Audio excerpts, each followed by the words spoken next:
Hey. Alright, so before I get into my rant in this video, I do just want to give a brief explanation of what exactly this video is. So if you don't care at all about what I have to say for the next minute or so, I'll give you a timestamp either in the description, I'll probably put it on screen somewhere for you can skip ahead to what this video is actually about. But again, before we get into that stuff, I just want to give a little update of sorts on what I'm doing here. The last couple of videos that I posted on this channel were player analysis videos where I dig deep into a certain player. I basically just put the spotlight on them, show off what they're good at, what they need to work on, all that good stuff. But basically, you know, there's a lot of players in the NBA who don't get enough talk about them, and I like to talk about them and bring them to the light. The only issue is that I want to put time and effort into those videos, and because of that fact, it takes me quite a while to actually make them. Even if I'm working at like maximum efficiency, I could probably only get them out, you know, once every like 3 days if we're lucky at that point. And because I do want to grow this channel, and you know, YouTube's weird in their own ways, content unfortunately is king. So I wanted to find a way to just be able to, you know, get some more videos out. So I thought I would start this up. I don't really want to call it a series or necessarily put a limit or say that it's going to be a daily thing, because I'm not committing to that. I'm just not that type of guy. There will be days where I just do not want to sit in front of a camera and talk. But this will essentially be a way for me to just kind of sit in front of the camera, rant about certain basketball NBA topics. Some videos might be 3 minutes, some of them might be 20 minutes. I don't really know. I'm just gonna kind of wing it as I go. But ultimately, I think this will allow me to handle some more breaking news type stuff. It'll be a bit more laid back. It won't necessarily be as heavy on production or have as much effort put into it, to be honest. But at the same time, you know, I'm not expecting big things out of these videos. Again, I just want to put content out there. I still hope that they are entertaining for you guys and at least somewhat informational, although they'll probably be more opinion based and again, just me talking to the camera. So without further ado, I'll slide back to the main topic. Thank you if you listened, and let's talk about the Battle of LA. So I saw this tweet from Shams. I never know if I'm pronouncing that right. But anyway, the NBA schedule is slowly being released. So far, we've gotten a couple of the Christmas games. 3 of them have been leaked/announced. There's still a few more to announce. And other than that, the only other game we know about is that the Lakers and Clippers are scheduled for a game on October 20th. And I believe that's like the first weekend of the season. But Strums also added in the tweet that this will be the first time that the LeBron AD duo will face off against the Kawhi PG duo since December 22nd, 2020. That game, if I'm not mistaken, was in the bubble. The Lakers ended up winning it. It was a close game, a really good game if I remember correctly. But I guess my question is, at this point, do we as NBA fans still care about the Battle of LA? You know, especially after the horrendous season that the Lakers had last year, and the fact that the Clippers are now looking like they should be one of the better teams in the league, assuming they stay healthy. And I get the appeal, you know, it's LeBron against Kawhi, and there's also AD and PG, 2 other superstar players involved in this game, and it's 2 LA teams, so it should be, you know, 2 big markets going at each other. But again, if you look back at the history, the Clippers have absolutely dominated the Lakers in recent years, which if you actually look back, the Lakers haven't won a game against the Clippers since July 30th, 2020, so I was wrong at the start about the Lakers winning the last matchup when they were all healthy in December of 2020. They haven't won since July 30th of 2020, which was 8 games ago. The Clippers are on a 7-game winning streak against the Lakers.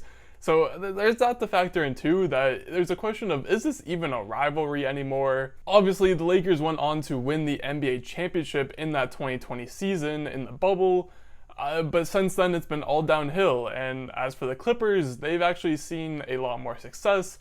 They made it to the conference finals in 2021 and might have potentially gone to the finals had it not been for Kawhi tearing his ACL in the playoffs. Which, quick side note, I am so excited to see Kawhi Leonard back on a basketball court this year.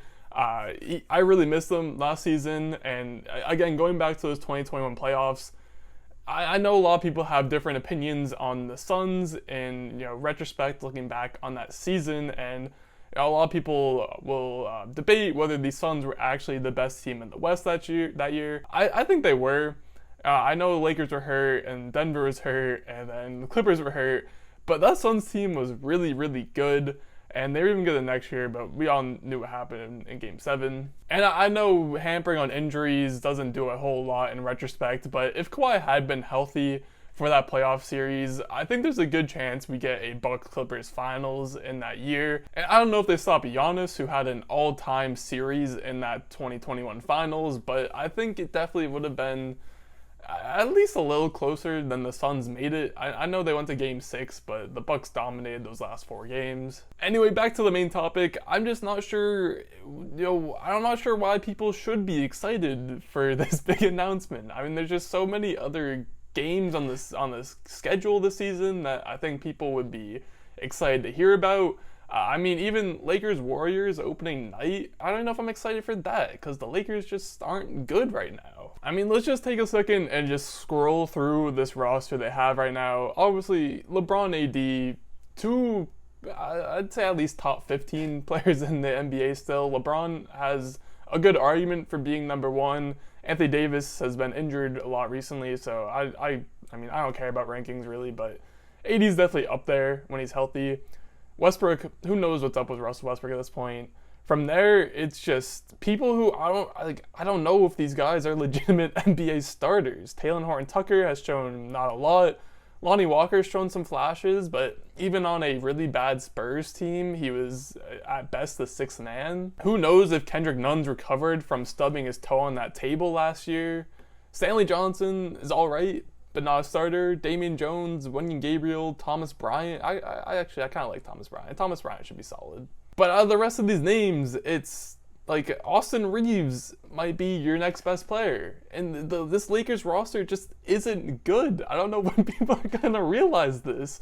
Until they make a move or make multiple moves, this Lakers roster isn't good. Meanwhile, we have the LA Clippers, who have, again, 2 probably top 15 players in Paul George and Kawhi Leonard. And, I mean, these guys, it's tough to say whether that duo is better than the LeBron-AD duo. I'd probably take LeBron-AD by a hair, but again, who really cares at that point? And then from there, let's just list off all the guys who I would consider someone who would start if they were to be, traded to the Lakers for a bag of popcorn. Norman Powell would start for the Lakers. Marcus Morris would start for the Lakers. Luke Kennard probably starts for the Lakers. Covington, that one gets close, but you could probably find a spot for him in that starting 5. Reggie Jackson would be a starting point guard. Batum would start.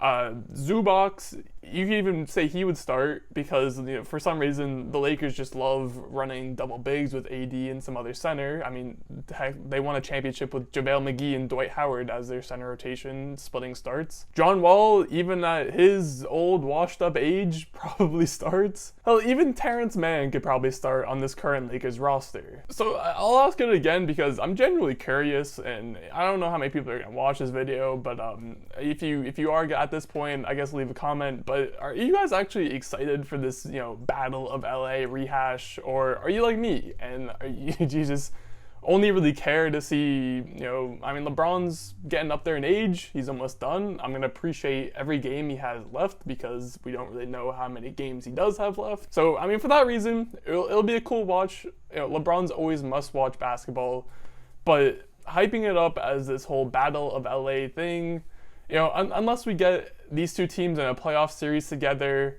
and the Lakers are able to make some moves and actually make it competitive, I don't care about the Battle of LA anymore. Maybe if this was 2 years ago, it would have been cool, but in the year 2022, I'm just not sure what this rivalry, if I could even call it that, has to offer anymore. And if you've made it to this point in the video, then congratulations, you're a real one. Now, if you enjoyed this video, maybe think about hitting the subscribe button. Should be somewhere in this general direction. Or if you're not sure yet, maybe check out another video which should be in this general direction. Either way, thank you for watching.